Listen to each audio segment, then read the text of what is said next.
Cancer Control Society is we get to go to conferences where we meet people like our next speaker, Dr. Sunil Pais. We've heard a lot in the media about hemp, medical marijuana. Some people think they're the same thing. Some people think that it's only people getting high and leftovers from the 60s. And there are other herbal extracts. We're reading about them in the scientific literature, and our next guest is an expert in these fields. We've really enjoyed getting to meet him, hear his presentations, and Dr. Pais, first time on our stage. We're very happy to have you. Thank you. I'd like to thank Frank and Lorraine and You don't have to be up there. okay, and everybody at the Cancer Control for inviting me today. My name is Dr. Sunil Pais. I'm Medical Director of Sangevany Integrative Medicine Health and Lifestyle Center in Albuquerque. And today I'll actually be speaking on behalf of a branch member of the Oklahoma Native American Church, which we help promote and protect and educate about indigenous health practices that we all should be open to try and utilize for our health. Just a quick disclosure, I do have an upcoming book, so if you want to come by our booth, you can sign up. I have a date that'll be out by the first half of next year. It's called Anti-Inflammatory Nation. I am a formulator of a product called Boswellia SR, which is an anti-inflammatory component supplement, and also a distributor of CBD products. We are available to discuss all of these on booth 147. I also have 2 articles that have been published just recently in the Cancer Strategies Journal on plant-based diets, natural anti-inflammatories, and CBD. So if you want to go to our website, you can download those PDFs and read those articles as well. So briefly today, I want to talk about the role of inflammation in cancer and chronic disease. I want to briefly also describe the role of curcumin, boswellia, ginger, black pepper, and CBDs or cannabidiols from industrial hemp oil, and to distinguish the potencies, purity, and safety and use of those ingredients as well. So in short, real quick, we all understand that inflammation is now, we call, one of the underlying triggering mechanisms that make every disease worse. Now, a lot of people have mentioned today that inflammation causes cancer, and that's not necessarily true. What it does is it aggravates all cancer cell growth to get worse, or all chronic disease to get worse. And so we now know that, the triggering mechanism that makes every disease worse is inflammation. And there's different potent potential sources of inflammation. So many people talked about, like the Rubias talked about environmental pollutants. Today, Kaufman talked about different things like molds and funguses. There's viruses and bacteria, cigarette smoke, tobacco, environment, stress, and more importantly, even the foods that we eat. So as we know here, a lot about Gershon therapy, plant-based diets. Everybody should be eating a whole food plant-based diet and reducing as much animal protein as possible.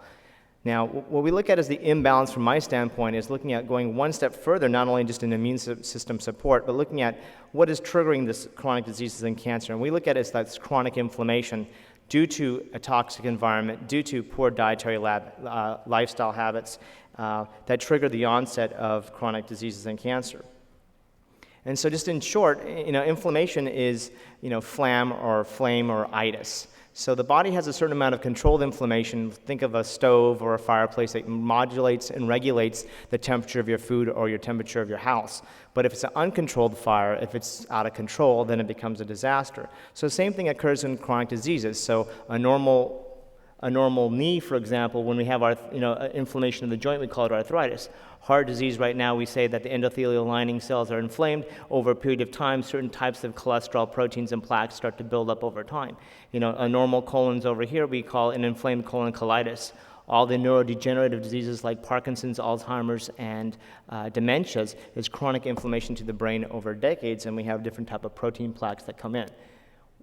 Oops, this didn't come out well. Okay, so we now have over 200 itises that are now, sorry, this slide didn't come out, but anywhere that has itis. So think of arthritis, colitis, gastritis, esophagitis, conjunctivitis, rhinitis, bronchitis, tendinitis, dermatitis. We have all these itises, and we've treated those things individually, separately, in each different type of practice in medicine. But we need to look at what's triggering the inflammation in general in the individual. So for example, chronic inflammation is also a pathway that leads to cancer. So it doesn't cause the cancer, but say someone has ulcerative colitis, 43% of those patients over 25 to 30 years will get colorectal cancer. So we really want to stop looking at not only just the acute treatment of reducing inflammation, but the chronic long-term effects. And so there's certain inflammatory switches, and one of them I want to introduce to you today is called NF-kappa beta, which is one of the major inflammatory immunological switches in the body. And by preventing this NF-kappa beta activation, we can reverse the onset of chronic disease and cancer, as well as other inflammatory enzymes like COX and LOX enzymes. So I'm going really fast, and anybody who wants to have the slides, they can come by my booth and we will email them a PDF. And for any physicians or healthcare providers, I have an extended version which we give for CME conferences that have 200 slides and the references for each also available. So NF-kappa beta regulates a variety of cytokines, proteins, and adhesion molecules, all the different things that turn on DNA and genes to turn on and off. And it has been linked now in almost every single major chronic disease. And more importantly, in this conference, it's been linked to almost every single type of cancer growth. So when we look at certain things in inflammation and networking of cancer, we have something called tumor necrosis factor that goes to NF-kappa beta, and NF-kappa beta then stimulates osteoporosis, it stimulates how cancer cells grow, it stimulates their blood supply, it stimulates the progression and worsening of disease, and even how chemotherapies become resistant.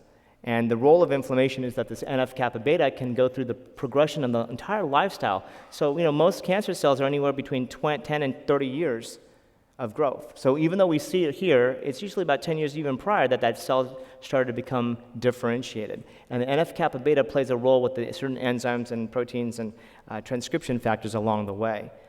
So one of the difficult things that we have in terms of treatment of cancers is that chemotherapy and radiation now, this is actually data that's coming out of MD Anderson, shows that it actually increases NF-kappa beta. So what does that mean is that when we all know that someone has chemo or radiation therapy treatments, we're actually increasing the inflammatory triggers and inflammatory markers, and this is thus why we see a high 5-year recurrence rate in most people who get conventional oncological therapy. So we might have an immediate benefit if they survive the toxic side effects, but we also have more of a recurrence rate, which is, to me, not acceptable. We do have some NIB and MAB drugs that are coming out pharmacologically. The problem is they also have black box warnings in which they actually can cause cancer, which is a common side effect when you take these drugs, and also they have other toxic side effects. So other ways that we get inflammation in the body is high omega-6s. So omega-6s are animal proteins, so high arachidonic acid levels, and also the highly refined oils, corn, safflower, peanut, and soy oil. This is the fried food. So when we have cheeseburger and French fry, we're triggering inflammatory responses in the body. And when we take certain drugs that we're trying to block inflammation, we're trying to block these pathways along with about 90 others. The thing is, we're not just having one cheeseburger or French fries, we're having 40 times more omega-6s now than we did in 1950 in our daily diet. So the hypothesis that we go is that stress, lifestyle, diet triggers a lot of inflammatory processes, and then that chronic inflammation causes chronic diseases, and over a long period of time, then we can trigger a cancer cell to grow. So how do we suppress NF-kappa beta safely? Is we can either do it through a pharmaceutical approach, which we call the fire hose approach, magic bullet, so we can hit a target correctly sometimes, but if it's slightly off, we can have serious side effects.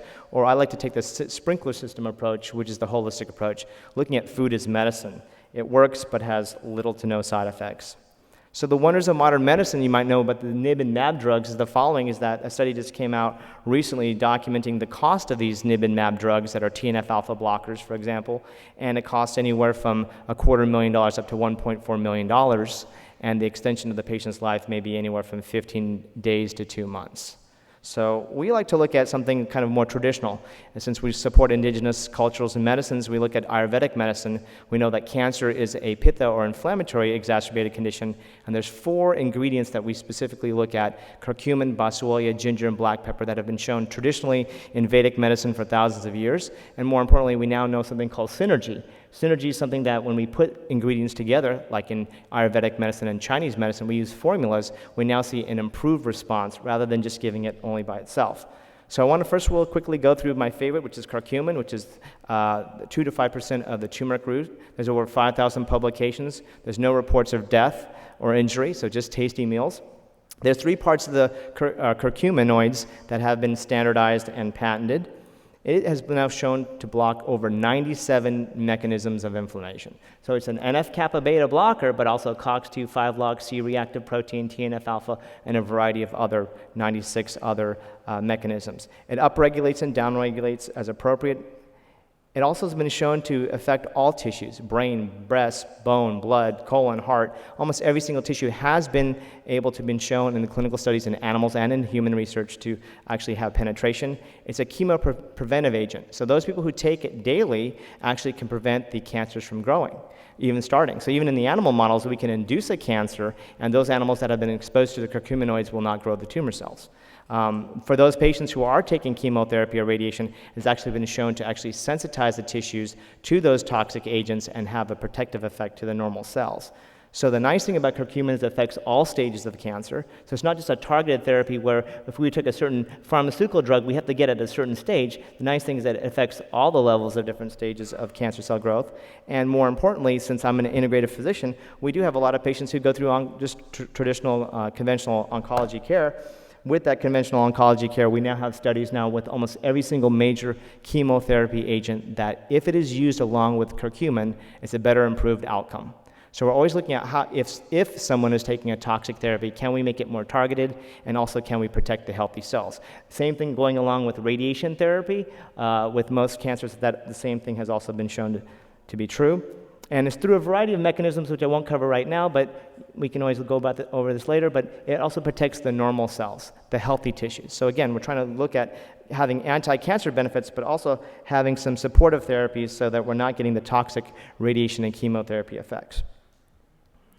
Finally, what we're looking at is the nice thing about curcumin, and also with most natural therapies, is that it upregulates and downregulates where it needs to. So it's not just suppression only. What I mean by this is that it turns on certain genes. So our P53, our NRF2, or our J and K, those are upregulated. They turn on, so our body needs to say, we need to do our normal function of fighting cancer cells or fighting chronic degenerative diseases. But it also suppresses and turns off other genes that we need to turn off. So it has a multi-targeted effect and also has a mono-targeted effect. So what does a mono-targeted means? It works very similar, and this actually comes also through some of the cancer hospital research, is these are the drugs that curcumin acts very similar to.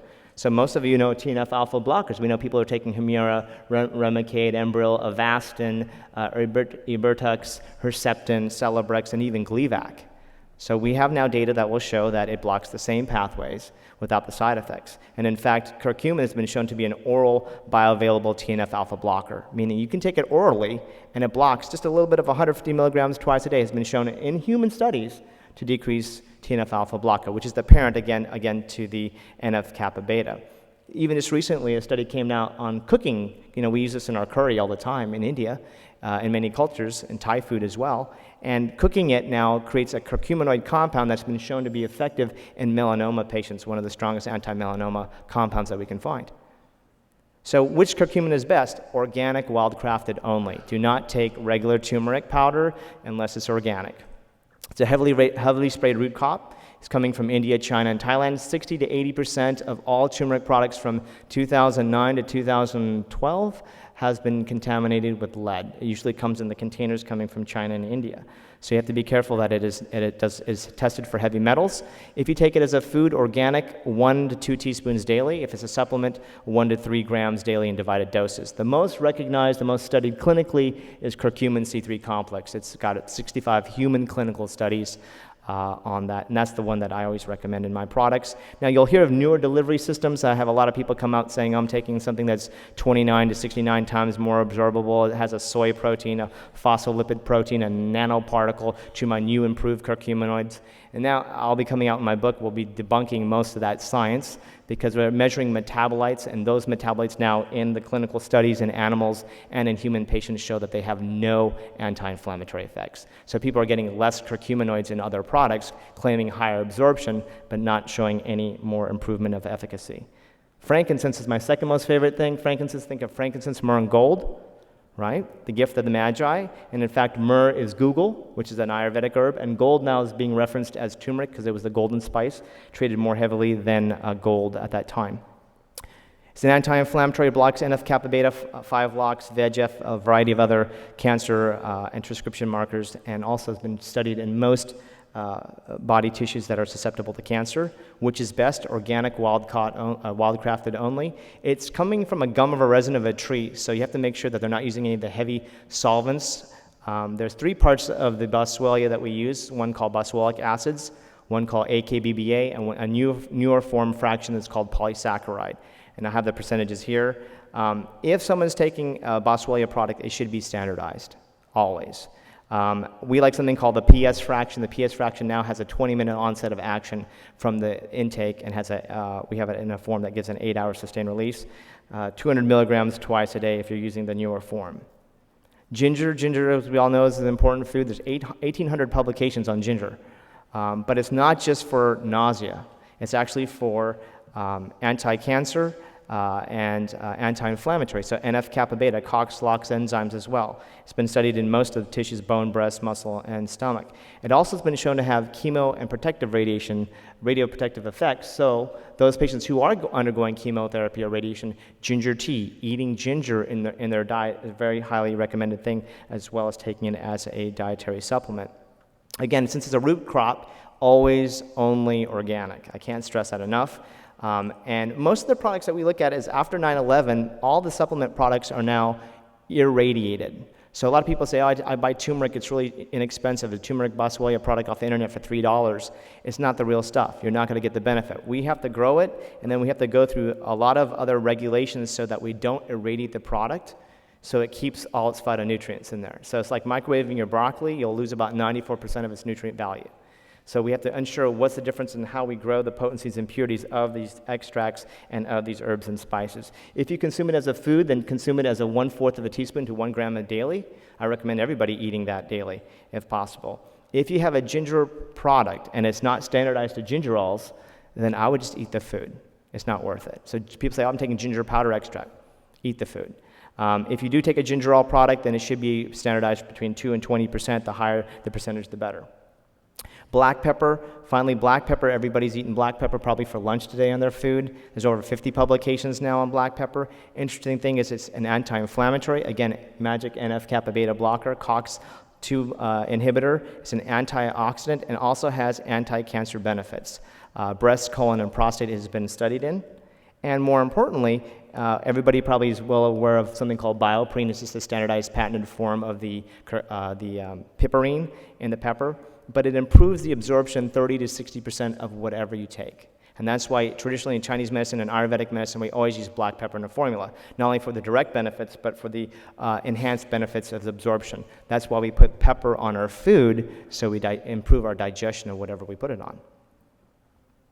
Now, the arachidonic acid pathway, which I showed you earlier with the omega-6s from our diet, for example, and the oils, the curcumin, the boswellia, the ginger, and the black pepper block the two main pathways along with NF-kappa beta and 97 other mechanisms of inflammation. I do have something that we've worked on for 6 years. We have about 3,500 patients in our clinic that are taking something called Bosmeric. We use the clinical patented ingredients at the clinical doses. It's in a bilayered sustained release formulation. So again, 20 minutes onset of action, 8-hour sustained release. We have more information at booth 147. Now, lastly, what a lot of people came to listen to real quickly is something about CBD or cannabidiols. There's 2 documentary films I recommend everybody to watch. It's on CNN or YouTube. One is they're both by Sanjay Gupta, the medical correspondent, another Indian guy. It's called Weed and Weed 2, and it's a really nice film so you all can see, just in general, what is CBDs. Now, we all think of medical marijuana, California, Oregon, Colorado and Oregon are the 2 states now that it's legal, but we're understanding that the THC is the high component. That's the part that missed the psychogenic component. It's the part that I really don't care about. Okay, I don't want my patients to be high.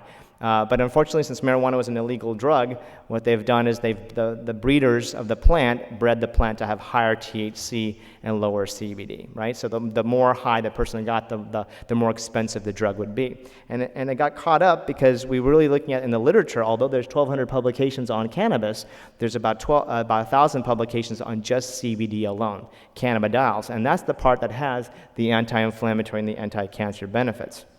Now, we do have a source that we can get the cannabidiols from, and it's from industrial hemp oil. And it basically has virtually none to traces of THC. So it's less than 0.3%, and therefore it's legal because you can drink a vat full of it and not get high. Okay, so we can get patients something that's treatment to be anti-inflammatory, anti-cancer, anti-seizure, but it's available in all 50 states. People don't have to move to Colorado to treat their children with seizures anymore, or they don't have to go all the way to Colorado to treat a cancer. Cultivation is now going to happen in 23 states for industrial and agricultural use. So we all remember hemp was originally, Bibles were printed on hemp paper. We had hemp clothing and rope and sails and Ford cars. The seats were made with hemp, so it's a sustainable crop. Good that we're going to be growing that in Kentucky instead of tobacco. CBD has been shown to have anti-inflammatory effects. Okay, so it blocks NF-kappa beta, COX, and STAT3, that little slide I showed you earlier, without the THC. So a lot of people were confused saying, oh, I need to have my medical marijuana because I'm having pain. And the THC was something that I needed. Now, THC could be helpful in certain cancer patients for bone pain, for intractable pain, to help sleep, as well as to help with cachexia or not eating enough. But we don't need to have the THC for everything else. So we can still treat a cancer patient without getting them high. The nice thing is that CBD has receptors. There's 2 receptors we call endocannabinoid receptors. We have some in the brain, CB1, and in the body we have CBD2 receptors. And so the nice thing is with the CBD that we take from the industrial hemp oil, it stimulates and it has the same receptors in terms of binding as our own endocannabinoid system. So our body produces these endocannabinoids. So when people think of a runner's high, that's actually our endocannabinoid system, not necessarily our endorphins. Breast milk is one of the highest forms of where we get endocannabinoids. It's called anandamide, or the blissful amide. Okay, and so when babies breastfeed from mom, they're in this blissful state. They're always happy, right? So it has anti-tumor effects. It actually induces apoptosis in cells, inhibits cell growth and tumor angiogenesis or metastasis, and it's been shown now to kill the tumor cells and protect the healthy cells, similar to the curcumin and the other ingredients.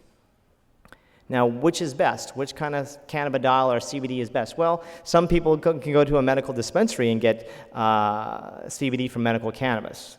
The question is it organic or wild-crafted? It varies depending on state, depending on the dispensary, depending on the grower. Some people are totally organic. I'm for that. Some people use ready Roundup. I'm not for that at all. Okay, so we have to be careful, like who is growing it?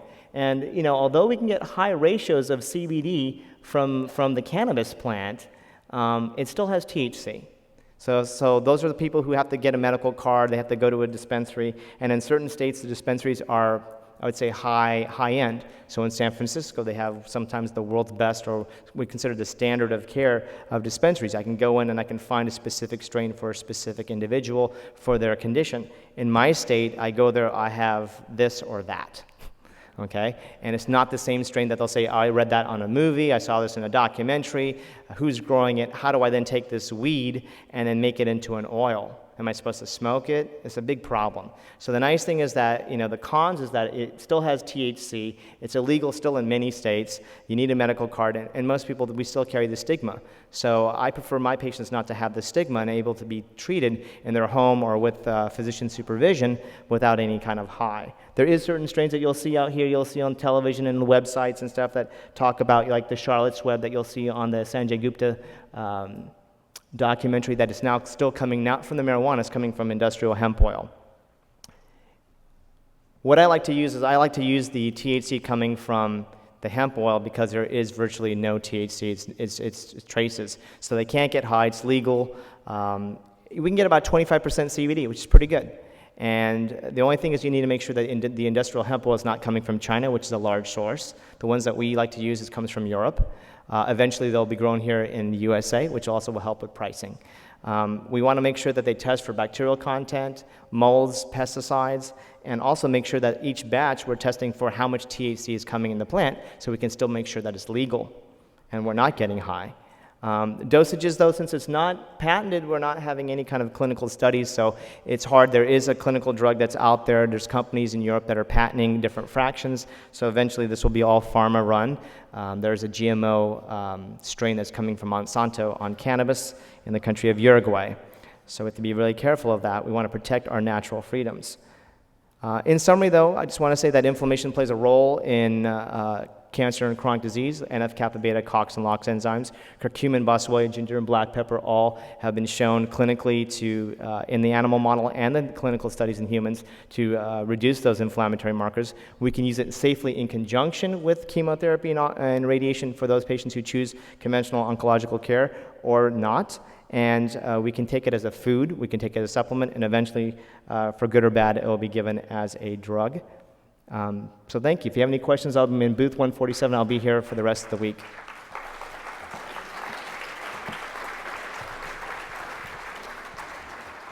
Dr. Pai, thank you so much for that.